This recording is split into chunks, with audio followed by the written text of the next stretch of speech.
They say Ferdinand Marcos was once the richest man in the world, but how could a man born in Ilocos Norte, the son of a teacher and a local politician, rise to such impossible wealth? When Marcos became president, the Philippines was flooded with rumors of secret fortunes, underground vaults, and gold bars hidden across the islands. Some say he had access to a treasure so vast it could rebuild the nation 100 times over. Others whisper that it was all stolen, taken from the country's own coffers, its people, and its past. But where did the gold really come from? Some believe the answer lies in the dark days of World War II. They claim that long before Marcos rose to power, the Japanese military looted Asia's riches, gold, diamonds, and artifacts, and secretly buried them across the Philippines as they retreated. This legendary hoard became known as Yamashita's Treasure, and according to some, Marcos found it. He supposedly stumbled upon secret maps, hidden tunnels, and wartime clues that led him to caches of pure gold, the same treasure once guarded by Japan's most feared general. Others insist the story is a myth, crafted to cover up corruption and justify the billions of dollars traced to his family's name. Before we uncover the truth behind this golden mystery, make sure to subscribe for more untold Philippine stories, the kind that history books rarely talk about. Because this story isn't just about gold, it's about power, deception, and the legacy of one man whose wealth changed the destiny of a nation. For decades, the legend of Marcos's gold has captured imaginations, inspired treasure hunters, and divided Filipinos. Some call it our country's greatest hidden fortune, others our greatest lie. But one question has never been answered. Was the Marcos gold real, or was it the greatest illusion ever sold to the Filipino people? By the 1950s, the war was over, but the legend of Yamashita's treasure was just beginning. And somewhere in the Philippines, a young lawyer named Ferdinand Marcos was about to write his own chapter of that legend. Before he became president, Marcos was already known for his brilliance and his ambition. He was a war veteran, a sharp legal mind, and a man who always seemed to know more than he let on. But then strange rumors began to spread. Some claim that during his years as a lawyer and politician, Marcos secretly began hunting for the fabled Yamashita treasure. He was said to have obtained secret maps, wartime codes, and information from former Japanese officers and American contacts.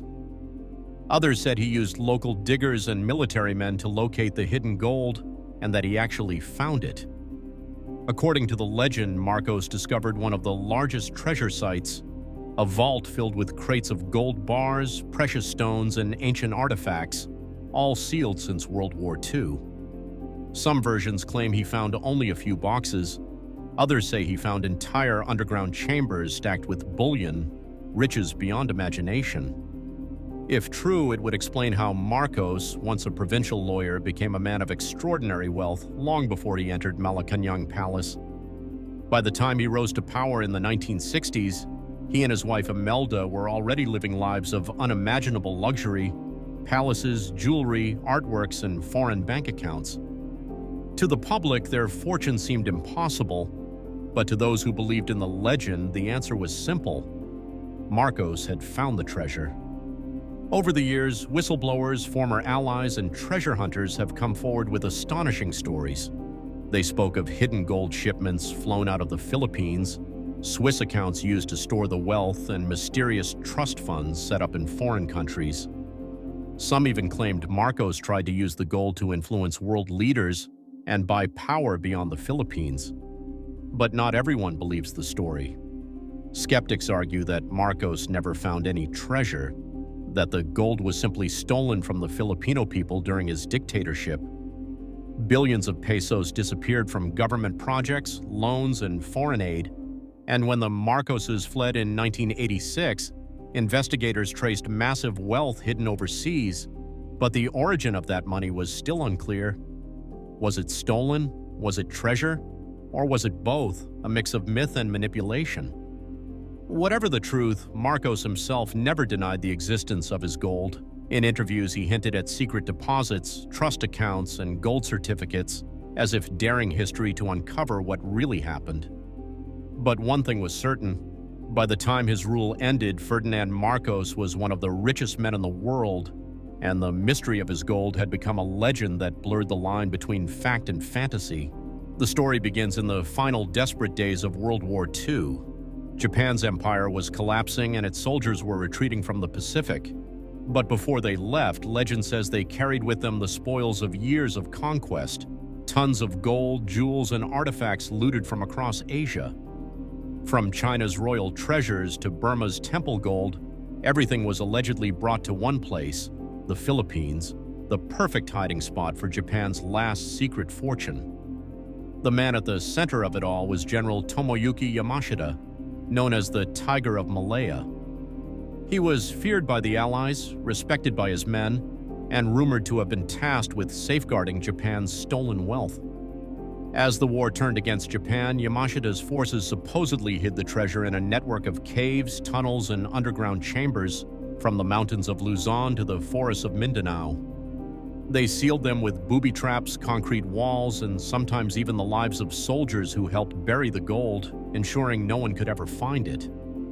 After Japan's surrender in 1945, Yamashita was captured, tried, and executed for war crimes.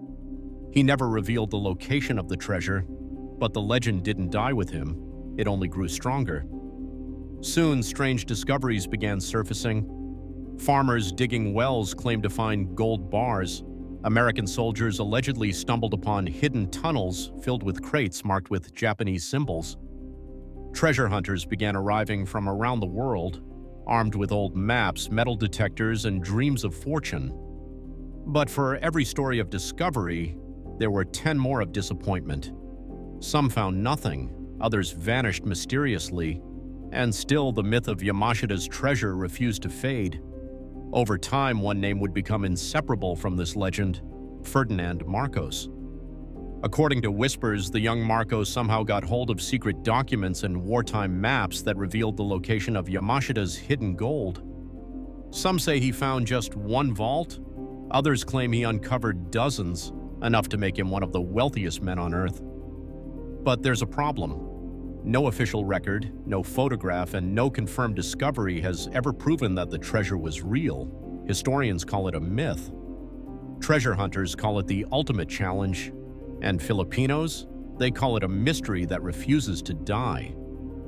Because whether it existed or not, Yamashita's treasure became the foundation for one of the Philippines' most controversial legends, the story of Marcos's gold.